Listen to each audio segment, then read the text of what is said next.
গাজায় আবারও হামলার হুঁশিয়ারি নেতানিয়াহুর যে কোনো সময় অভিযান। 2 দশক পর পশ্চিম তীরে ইসরায়েলের ট্যাঙ্ক মোতায়েন। যুদ্ধবিরতির আলোচনা স্থগিত হামাসের। ইউএসএইডের 1,500-এর বেশি কর্মীকে বরখাস্ত করল মার্কিন সরকার। বেতন সহ ছুটিতে 4,500 কর্মী। প্রশাসনের ভেতরেও বাড়ছে মতবিরোধ, মত বিশেষজ্ঞের। এবং জার্মানির পার্লামেন্ট নির্বাচনে জয়ী রক্ষণশীল গণতান্ত্রিক দল সিডিইও ভরাডুবির পর পরাজয় মেনে নিলেন চ্যান্সেলর ওলাফ শলজ। আবারও জোট সরকার গঠনের সম্ভাবনা।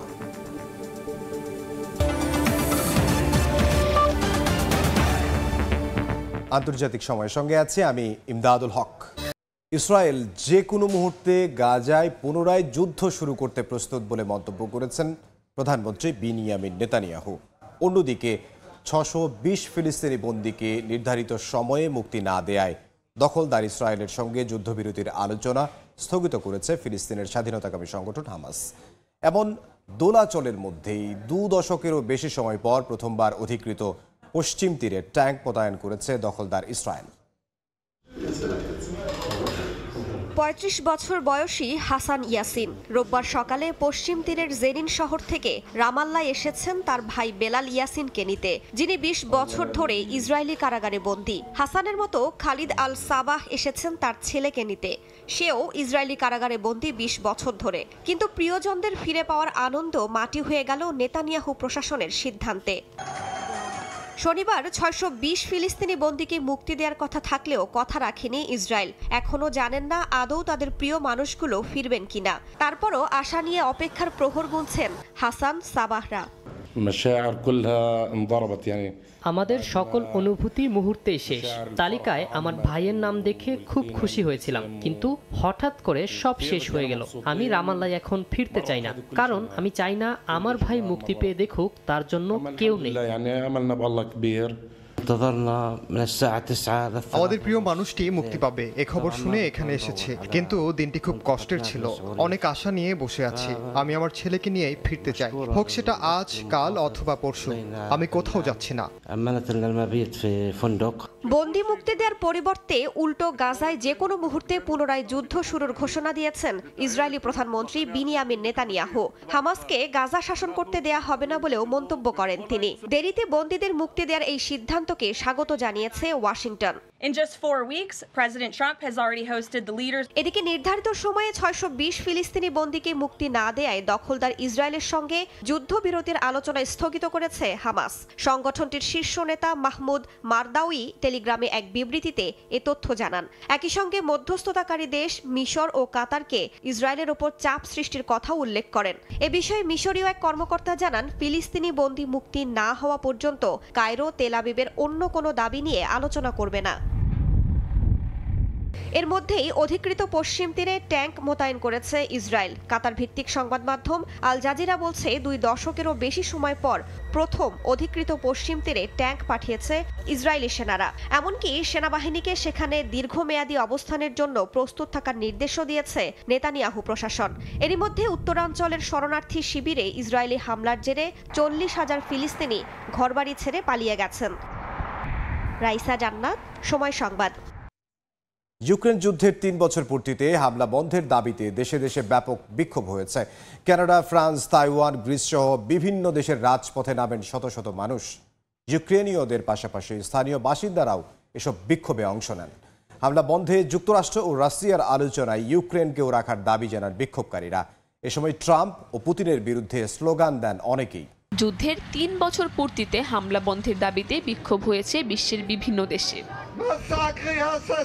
রোববার ফ্রান্সের রাজধানী প্যারিসের রাজপথে নামেন শত শত মানুষ। দেশটিতে বসবাসরত ইউক্রেনীয়দের পাশাপাশি ফরাসি নাগরিকরাও প্রতিবাদে অংশ নেন। এ সময় রুশ প্রেসিডেন্ট ভ্লাদিমির পুতিনের পাশাপাশি মার্কিন প্রেসিডেন্ট ডোনাল্ড ট্রাম্পের বিরুদ্ধেও স্লোগান দেন তারা। যুদ্ধ বন্ধে ওয়াশিংটন মস্কোর আলোচনায় কিয়েভকেও সঙ্গে রাখার দাবি জানান বিক্ষোভকারীরা। আমরা পরিষ্কারভাবে বলতে চাই, ইউক্রেনের অংশগ্রহণ ছাড়া দীর্ঘস্থায়ী শান্তি প্রতিষ্ঠা হবে না। গত 3 3 বছর ধরে যে হামলা চলছে তার ন্যায় বিচার নিশ্চিত করতে হবে। হামলা বন্ধের দাবিতে বিক্ষোভ হয়েছে কানাডাতেও। স্থানীয় সময় রোববার টরন্টোর নাথান ফিলিপস স্কয়ারে জড়ো হয়ে ইউক্রেনে অবিলম্বে রুশ বাহিনীর আগ্রাসন বন্ধের দাবি জানান শত শত মানুষ। এদিকে শনিবার যুক্তরাজ্যের লন্ডনে অবস্থিত রুশ দূতাবাসের সামনে বিক্ষোভ করেছেন কয়েক হাজার মানুষ। বিক্ষোভ হয়েছে গ্রিসের এথেন্স শহরেও। ইউক্রেন যুদ্ধে নিহতদের স্মরণে 1 মিনিট নীরবতা পালন করা হয়। এছাড়া চিলিতে রুশ দূতাবাসের সামনে জড়ো হয়ে ইউক্রেনে হামলা বন্ধের দাবিতে বিক্ষোভ করেন দেশটিতে বসবাসরত কয়েকশো ইউক্রেনীয়। কাকুলি আক্তার, সময় সংবাদ। ফ্রান্সের মার্সেই শহরে অবস্থিত রুশ দূতাবাসের কাছে বিস্ফোরণের ঘটনা ঘটেছে। রাশিয়ার সংবাদ মাধ্যম আরটির খবরে বলা হয়, সোমবার স্থানীয় সময় সকাল 7:30টায় দূতাবাসের বাগানে 2টি ককটেল ছোড়া হয়। খবর পেয়ে দ্রুত ঘটনাস্থলে পৌঁছান দমকল কর্মীরা। জিনিসপত্রের ক্ষয়ক্ষতি হলেও এখন পর্যন্ত প্রাণহানির কোনো খবর পাওয়া যায়নি। কী কারণে বিস্ফোরণ হয়েছে তাও জানা যায়নি। এটিকে সন্ত্রাসী হামলা উল্লেখ করে ঘটনা তদন্তে ফ্রান্সকে আহ্বান জানিয়েছে রুশ কর্তৃপক্ষ। আন্তর্জাতিক সময় আরও থাকছে। চতুর্থ দফায় আরও 12 অবৈধ অভিবাসীকে ভারতে ফেরত পাঠালো যুক্তরাষ্ট্র। মার্কিন সামরিক নয়, এবার তুরস্কের বিমানে করে দিল্লিতে অবতরণ। মোদী সরকারের সমালোচনায় বিরোধীরা। জার্মানির পার্লামেন্ট নির্বাচনে জয়ী দেশটির রক্ষণশীল গণতান্ত্রিক দল সিডিইউ ভরাডুবির পর পরাজয় মেনে নিয়েছেন ক্ষমতাসীন এসপিডি দলের বর্তমান চ্যান্সেলর ওলাফ শলৎজ। তবে কোনো দলই একক সংখ্যাগরিষ্ঠতা না পাওয়ায় আবারও জোট সরকার গঠনে ভরসা রাখছেন স্থানীয় সহপ্রবাসীরা। বিস্তারিত জানব বিটু বড়ুয়ার রিপোর্টে। জার্মানিতে আগাম পার্লামেন্ট নির্বাচনে জয়ী রাজনৈতিক দলটির নাম Christian Democratic Union CDU. Vote গণনা শেষে দেশটির নির্বাচন কমিশন জানায়, চ্যান্সেলর পদপ্রার্থী ফ্রিডরিশ ম্যার্চের দলটি ভোট পেয়েছে সর্বমোট 28.6%। দ্বিতীয় সর্বোচ্চ 20.4% ভোট পড়েছে উগ্র জাতীয়তাবাদী ও অভিবাসন বিরোধী রাজনৈতিক দল অল্টারনেটিভ ফর ডয়েচল্যান্ড এএফটির ভোট বাক্সে। ক্ষমতাসীন দল এসপিডি মাত্র 16.4% ভোট পেয়ে নির্বাচনী ইতিহাসের সবচেয়ে বাজে ফলাফল মেনে নিতে হয় চ্যান্সেলর ওলাফ শলৎজকে। একই সাথে বর্তমান জোটের অন্য শরিক গ্রিন দল ভোট পেয়েছে মাত্র 12.2%। তবে 8.9% ভোট পেয়ে অভূতপূর্ব সাফল্য দেখিয়েছে দেশটির পুরনো দল দি লিঙ্কে। সব মিলিয়ে দেশটির পার্লামেন্টে 630টি আসনের মধ্যে সর্বোচ্চ 209টি আসনে জয় পেয়েছে সিডিইউ এবং সিএসইউ। দ্বিতীয় সর্বোচ্চ 149টি আসনে ডানপন্থী দল এএফটি। মাত্র 119টি আসনে জয় পেয়েছে ক্ষমতাসীন এসপিডি। 90 আসনে গ্রিন দল সর্বোচ্চ 62টি আসনে জয় ছিনিয়ে নেয় দি লিঙ্কে। নির্বাচনে জিতে সবাইকে আন্তরিক ধন্যবাদ জানিয়েছেন সিডিইউ থেকে চ্যান্সেলর পদপ্রার্থী ফ্রিডরিশ ম্যার্চ। আর পরাজয়ের ভার নিজের কাঁধে তুলে নিয়েছেন বর্তমান German chancellor Olaf Scholz. Die Sozialdemokratische Partei steht zu diesem klaren 21তম সংসদ নির্বাচনে ভোট দিয়ে নিজেদের পছন্দের দলকে জয়ী করতে পেরে খুশি স্থানীয় সহ প্রবাসীরা। একটি অভিবাসী বান্ধব, উদার ও বহুমাত্রিক গণতান্ত্রিক সরকার ব্যবস্থাতে আস্থা রাখতে চান তারা। উনি জোট সরকার তৈরি করবেন, না পারলেও একক সংখ্যাগরিষ্ঠ না হইলেও আমরা একটা জোট সরকার করতে পারবো বলে আমি আশা করি। এবার আমি প্রথমবারের মতো ভোট দিলাম জার্মানিতে। আমার প্রথম ভোটটা আমি সিডিইউকে দেই এবং সেকেন্ড ভোটটা আমি এসপিডিকে দেই। আমি আশা করি এই দুইটা দলই জার্মানিতে ভালো কিছু করতে পারবে। একজন প্রবাসী ব্যবসায়ী হিসাবে আমরা চাই যে সরকারই আসুক তার হতে হবে একজন প্রবাসী বান্ধব এবং গণতান্ত্রিক সরকার। নির্বাচনে কেমন ফলাফল হবে তা আগে থেকেই ছিল পরিষ্কার। যদিও আমি ফ্রিডরিশ মের্চকে পছন্দ করি না, কিন্তু অভিবাসী ইস্যুতে আশা করি তিনি গুরুত্বপূর্ণ সিদ্ধান্ত নেবেন এবং এএফডিকে ঠেকাতে পারবেন। অন্যদিকে সংসদে বিরোধী দল হিসেবে দি লিঙ্কে নির্বাচিত হয়েছে, তাতে আমি খুশি। নির্বাচনের ফলাফল ঘোষণার পরপরই সরকার গঠনে আলোচনা শুরু করেছে দেশটির রাজনৈতিক দলগুলো। বিজয়ী দল সিডিইউ ও সিএসইউর সাথে এসপিডি ও গ্রিন দল কিংবা পিএসপির মধ্যে জোটের সম্ভাবনা থাকলেও চরম রক্ষণশীল দল এএফটির সঙ্গে জোট বাঁধতে নারাজ জার্মানির নতুন সম্ভাব্য চ্যান্সেলর ফ্রিডরিশ ম্যার্চ।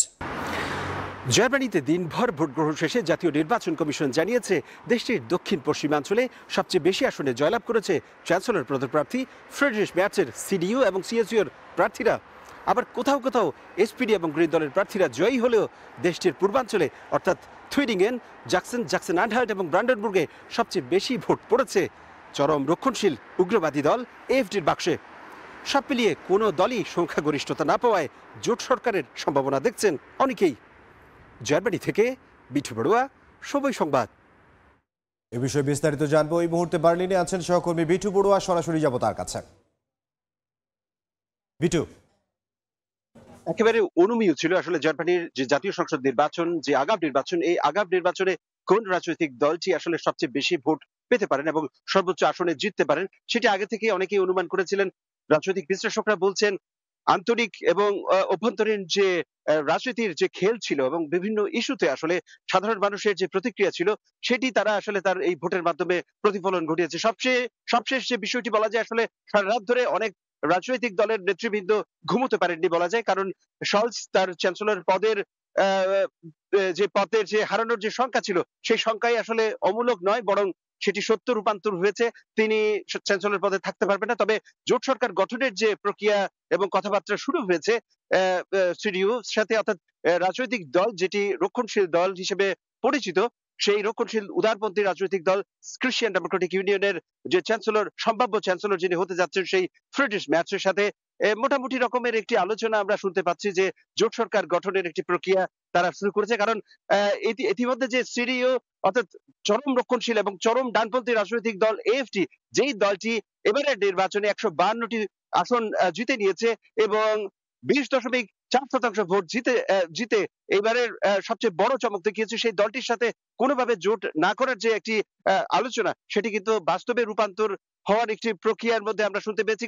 বিশেষ করে গতকালও কিন্তু টেলিভিশনের নানা টক শোতে আমরা দেখেছি যে আসলে জার্মানির যে গণমাধ্যমগুলো রয়েছে, সেই গণমাধ্যমে আমরা স্পষ্ট জানতে পেরেছি যে অ্যালিস বাইডেল অর্থাৎ চ্যান্সেলর পদপ্রার্থী এএফটির, তিনি আসলে যদিও জোট সরকারে থাকতে চান, কিন্তু তাকে সেই জোট সরকারে নিতে কোনোভাবেই নারাজ আসলে ফ্রিডরিশ ম্যার্জ এবং অন্যান্য দলগুলো।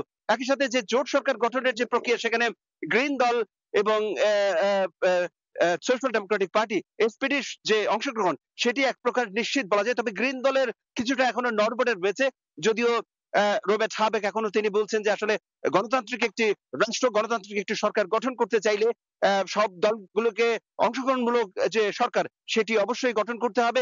তবে সব মিলিয়ে এই মুহূর্তে জার্মানির সাথে আধিপত্যবাদের যে একটি বিষয় রয়েছে যুক্তরাষ্ট্রের সাথে, এবং সেই যুক্তরাষ্ট্রের কাছ থেকে কিভাবে জার্মানিকে আসলে স্বতন্ত্রভাবে রাজনীতির বিষয়টি শিখতে হবে এবং ইইউকে কিভাবে মজবুত করা যায়, ন্যাটোকে কিভাবে আসলে এই যুক্তরাষ্ট্র ছাড়া চলতে পারা যায়। একই সাথে রাশিয়া ইউক্রেনের যে প্রসঙ্গ, সেটি আসলে না বললে নয়। ইতিমধ্যে আসলে ইউক্রেন পড়ে গেছে মাঝখানে একটি দোদুল্যমান অবস্থায়, কারণ ইউক্রেন চাইছে আসলে রাশিয়া থেকে মুক্তি পেতে, কিন্তু সেখানে যে শান্তি আলোচনা সবকিছু মিলিয়ে আসলে এই বর্তমান যে দলটি এই মুহূর্তে যে 28.6% ভোট যে জিতেছে, অর্থাৎ 208টি আসনে যে জিতেছে, সেই সিডিইউ কিরকম আন্তর্জাতিক এবং অভ্যন্তরীণ যে রাজনৈতিক বিভিন্ন পরিমণ্ডলে তার যে সিদ্ধান্ত, সেই সিদ্ধান্ত কিভাবে নিচ্ছে, সেটি একটি বড় বিষয়। একই সাথে এখানকার প্রবাসীরা বলছেন যে আসলে যত যাই কিছু হোক, এএফটি অর্থাৎ অভিবাসী বিদ্বেষী এই দলটি যাতে সরকার গঠনে না আসতে পারে, সে বিষয়ে আসলে এখানকার প্রবাসীরা বলছেন। এবং সবচেয়ে বড় বিষয়, সব মিলিয়ে যদি আমরা বলি যে আগামী অর্থাৎ কয়েকদিনের মধ্যেই একটি জোট সরকার আমরা দেখতে পাবো এবং সেই সরকার জার্মানিকে সামনের দিকে এগিয়ে যাবে, সেটি আসলে অভিবাসী সহ এখানকার সাধারণ যারা ভোটার রয়েছে তারাই এমনটাই মনে করছেন। তো এই ছিল আমার কাছে যে নির্বাচনের সর্বশেষ ছিল, তার ফলাফল নিয়ে এই মুহূর্তে সর্বশেষ।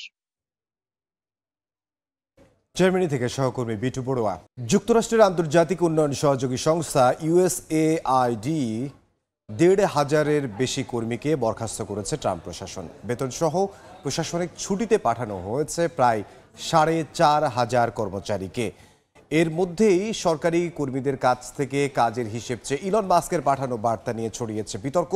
মার্কিন গোয়েন্দা সংস্থা তাদের কর্মীদের এ নির্দেশনা উপেক্ষা করতে বলেছে। এমন বাস্তবতায় প্রশাসনের ভেতর মতবিরোধের ইঙ্গিত মিলেছে বলে মত বিশেষজ্ঞদের। দ্বিতীয় মেয়াদে যুক্তরাষ্ট্রের প্রেসিডেন্ট হিসেবে শপথ নেওয়ার পর থেকেই আন্তর্জাতিক উন্নয়ন সংস্থা ইউএসএআইডি এর উপর চড়াও ডোনাল্ড ট্রাম্প। এরই মধ্যে 4,200 কর্মীকে বেতন সহ প্রশাসনিক ছুটিতে পাঠানো হয়েছে।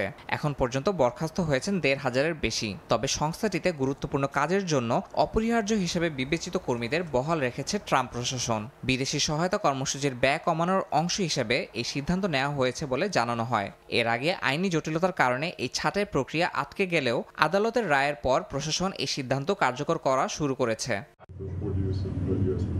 এদিকে মার্কিন কেন্দ্রীয় কর্মকর্তাদের কাজের হিসাব চেয়ে পাঠানো ইলন মাস্কের ইমেল ঘিরে শুরু হয়েছে বিতর্ক। এই সিদ্ধান্ত প্রশাসনের ভেতরে বিরোধের জন্ম দিয়েছে। মার্কিন গোয়েন্দা সংস্থা FBI এর নতুন পরিচালক কাশ পাটেল তার সংস্থার কর্মীদের মাস্কের দেয়া বার্তা উপেক্ষা করতে বলেছেন। তিনি জানান FBI নিজস্ব পদ্ধতিতে কর্মীদের মূল্যায়ন করবে এবং বাইরের নির্দেশনা অনুসরণ করবে না। কেবল FBI নয়, দেশটির প্রতিরক্ষা দপ্তরও তাদের বেসামরিক কর্মীদের মাস্কের ইমেইলের জবাব দিতে নিষেধ করেছে। নির্দেশনায় বলা হয়েছে কর্মীদের মূল্যায়ন তারা নিজেরাই করবে এবং বাইরের হস্তক্ষেপ গ্রহণযোগ্য হবে না। মাস্কের নির্দেশনা কার্যকর করা নিয়ে প্রশাসনের ভেতরে বিভক্তি তৈরি হয়েছে বলে মত বিশ্লেষকদের। ইয়াসিন মোহাম্মদ জিসান, সময় সংবাদ। চতুর্থ দফায় আরও 12 অবৈধ অভিবাসীকে ভারতে ফেরত পাঠালো যুক্তরাষ্ট্র। তবে এবার মার্কিন সামরিক বিমানে নয়, তুরস্কের একটি যাত্রীবাহী উড়োজাহাজে করে তাদের নিজ দেশে ফেরত পাঠানো হয়েছে। এ নিয়ে প্রায় 350 অবৈধ অভিবাসীকে যুক্তরাষ্ট্র থেকে বিতাড়িত হয়ে ভারতে ফিরেছে। প্রেসিডেন্ট ডোনাল্ড ট্রাম্পের কঠোর অভিবাসন নীতির আওতায় গেল 5 ফেব্রুয়ারি প্রথম দফায় 104 অবৈধ অভিবাসী নিয়ে দিল্লির বিমানবন্দরে অবতরণ করে মার্কিন সামরিক বিমান। এরপর 15 ফেব্রুয়ারি দ্বিতীয় দফায় 119 জন ভারতীয় অভিবাসীকে ফেরত পাঠানো হয়। এর ঠিক 2 দিন পর তৃতীয় দফায় হাত করো পায়ে শিকল পরিয়ে আরও 112 জন অবৈধ ভারতীয় অভিবাসীকে ফেরত পাঠায় যুক্তরাষ্ট্র। এ নিয়ে বিরোধীদের তোপের মুখে পড়ে মোদী সরকার। বিষয়টি নিয়ে যুক্তরাষ্ট্রের সঙ্গে আলোচনার কথা জানান ভারতের পররাষ্ট্রমন্ত্রী। এর মধ্যেই রোববার চতুর্থ দফায় আরও 12 জন অবৈধ অভিবাসীকে ফেরত পাঠালো যুক্তরাষ্ট্র। এদিন দিল্লি বিমানবন্দরে অবতরণ করে তুরস্কের একটি বিমান। সেই বিমানে ছিলেন ওই 12 জন। এদের মধ্যে 4 জন পাঞ্জাবের, 3 জন হরিয়ানা এবং 3 জন উত্তরপ্রদেশের বাসিন্দা। পানামা, ইস্তাম্বুল হয়ে দিল্লিতে পৌঁছায় তারা। প্রাথমিকভাবে জানা গেছে যুক্তরাষ্ট্রে অবৈধভাবে বসবাস করা এই ভারতীয়রা পানামার একটি হোটেলে বন্দী ছিলেন। পানামা এবং কোস্টারিকা যুক্তরাষ্ট্রের অবৈধ অভিবাসীদের নিজেদের দেশে ফেরত পাঠাতে বিশেষ ভূমিকা রাখছে। এর আগে অবৈধ অভিবাসীদের নিয়ে ভারতে পরপর 3 বার অবতরণ করে মার্কিন সামরিক বিমান। দেশের মাটিতে পা রেখে অভিবাসীরা অভিযোগ করেন তাদের উপর অত্যাচার করা হয়েছে। পায়ে শিকল বেঁধে হাত করা পরে তাদের রাখা হয়েছিল বিমানে। তবে এই 12 জনের অভিজ্ঞতা কেমন তা এখনও স্পষ্ট নয়। রাহানুল রানা, সময় সংবাদ। আন্তর্জাতিক সময় আরও থাকছে। বছর ঘুরে আবারও আসছে ব্রাজিলের অন্যতম জমকালো উৎসব রিও কার্নিভাল। রং, সুর আর আধ্যাত্মিকতার মেলবন্ধনে চলছে প্রস্তুতি। নিউ ইয়র্ক থেকে দিল্লিগামী আমেরিকান এয়ারলাইন্সের একটি ফ্লাইট রোমে জরুরি অবতরণ করেছে। ইমেইলে হুমকি পাওয়ার পর ফ্লাইটটি রোমের ফিউচিমিনো বিমানবন্দরে জরুরি অবতরণ করে। হুমকির কারণ এই সিদ্ধান্ত নেওয়া হয়েছে বলে জানায় আমেরিকান এয়ারলাইন্স কর্তৃপক্ষ।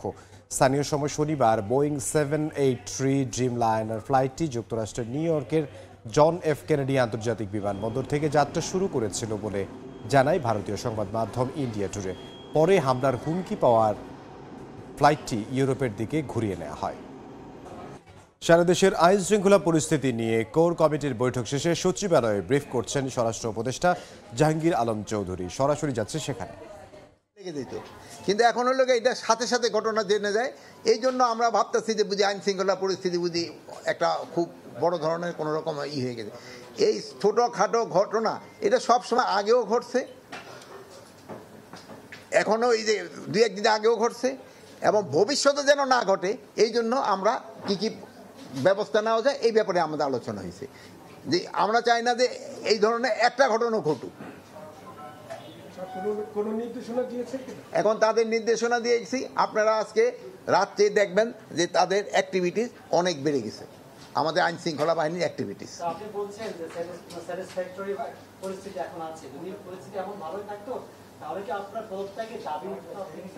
এখন আর কি পদত্যাগের দাবি আমার হয়, আপনি তো মারতে কইছেন পদত্যাগ, আমার তো পশ্চিমলিকা হয়েছে, আমার দাফনও তো হয়ে গেছে, আমার কি এই পদত্যাগটা তো কম হয়েছে, আমার তো এই জানাজাও হয়ে গেছে। এই স্বরাষ্ট্র মন্ত্রণালয়ে চাকরি করার পরে হলো কি জীবিত থাকা অবস্থায় জানাজার সব পেয়েছি। আপনার পরিচয় দেন আস্তে। হ্যাঁ,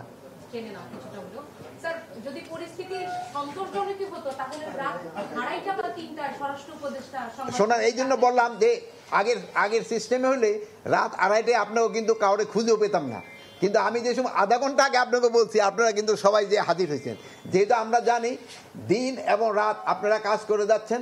আর আমি এইটুকু আপনাদের বোঝানোর জন্য যে আমরাও দিনে রাতে সবসময় কাজ করে যাচ্ছি, যে খালি এই স্বরাষ্ট্র উপদেষ্টা শুধু দিনে ব্রিফ করে না, দরকার হলে সে রাত্রেও ব্রিফ করে। যেমন আপনারা রাত্রে কাজ, আমি ওই অন্য সব ভাইকে ধন্যবাদ জানাই যারা রাত্রে আধা ঘন্টা সময়ের ভিতরে কিন্তু গিন্নে হাজির হয়েছে।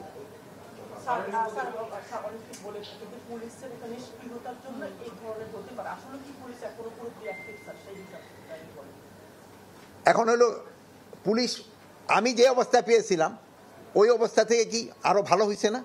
কিন্তু হ্যাঁ, তাদের আরো আরো বাড়ানোর স্কোপ আছে এবং এরা চেষ্টা করতেছে এবং তাদের কমান্ডারও চেষ্টা করতেছে এবং এটা আস্তে আস্তে আরো ভালোর দিকে যাবে। অপারেশন ডেভিল হান্টের মধ্যে এই ধরনের ঘটনার আসছে, তো মানে সেক্ষেত্রে অপারেশনটা প্রশ্নবিদ্ধ হচ্ছে।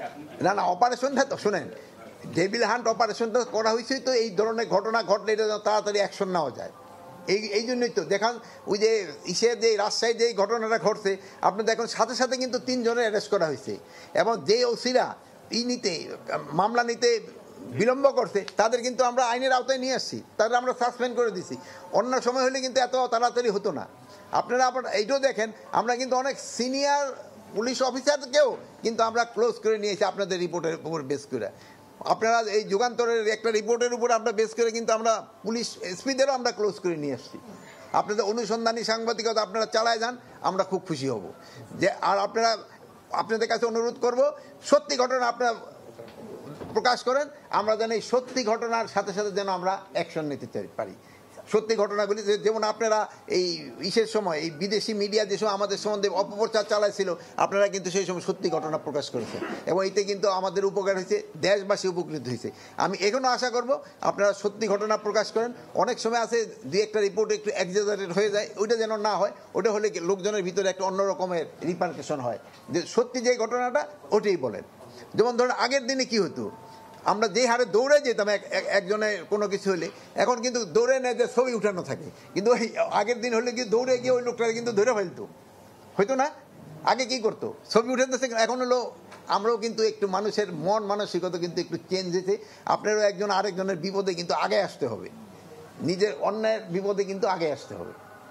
এইটাও আপনার জনগণের ভিতরে এই সচেতনতা বাড়াইতে হবে।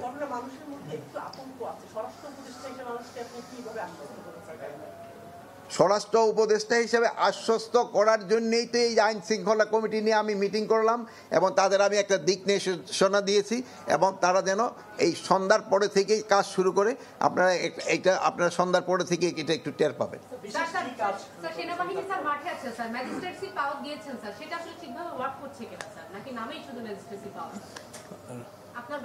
আমার ব্যাখ্যা হলো, যাকে যেই কাজ দেওয়া হয়েছে তারা সেইভাবে তাদের কাজটা করে যাচ্ছে। আমরা সরাসরি ছিলাম সচিবালয়ে, কথা বলছিলেন স্বরাষ্ট্র উপদেষ্টা। খ্রিস্টানদের প্রধান ধর্মগুরু পোপ ফ্রান্সিসের শারীরিক অবস্থার আরও অবনতি হয়েছে। বিশ্ববাসীর কাছে প্রার্থনার আহ্বান জানিয়েছেন তার অনুসারীরা। 88 বছর বয়সী পোপ ফ্রান্সিস শ্বাসযন্ত্রের সংক্রমণ ও নিউমোনিয়ায় আক্রান্ত হয়ে ভর্তি হন হাসপাতালে। পোপের স্বাস্থ্যের অবস্থা সংকটজনক বলে নিশ্চিত করেছে ভ্যাটিকান, তবে তিনি ওষুধে সাড়া দিচ্ছেন বলে জানিয়েছেন তাঁর চিকিৎসকরা। তারা আরও জানান, পরীক্ষায় দেখা গেছে পোপের প্লেটলেট সংখ্যা কম, যা রক্ত স্বল্পতার সঙ্গে সম্পর্কিত।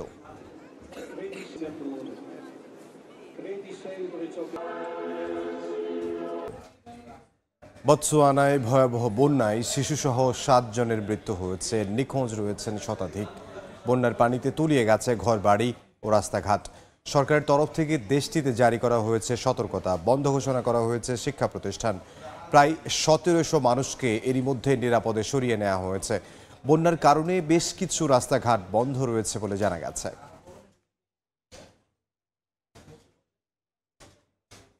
এই ছিল আন্তর্জাতিক সময়। সঙ্গে থাকুন সময়।